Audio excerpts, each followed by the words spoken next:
আমি আমার দাদাকে একটু আমন্ত্রণ জানাবো আমাদেরকে কিছু তার মূল্যবান বক্তব্য দিয়ে আমাদেরকে আবার নতুন করে পথ দেখাবে।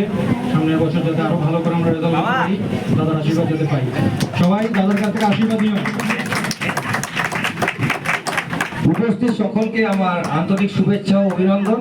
এই শিক্ষক দিবসে আমি এইটুকু কথাই বলতে পারি যে আমরা পথ চলার শিক্ষা আমাদের মা বাবার সাথেই শুধু যে পাই এমনটা নয়, এর সাথে আমাদের সাথে থাকে আমাদের শিক্ষক।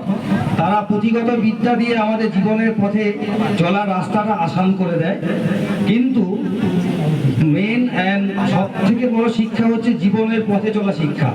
এটা আপনারা বা তোরা পাবি হচ্ছে তোদের সঙ্গে থাকা বন্ধু, তোদের অভিভাবক বা তোদের আধিকারিক বা তোদের প্রতিবেশী, এদের সাথে থাকা, তোদের সাথে পথ চলা ভালোভাবে, ওরাই হচ্ছে প্রকৃত বন্ধু।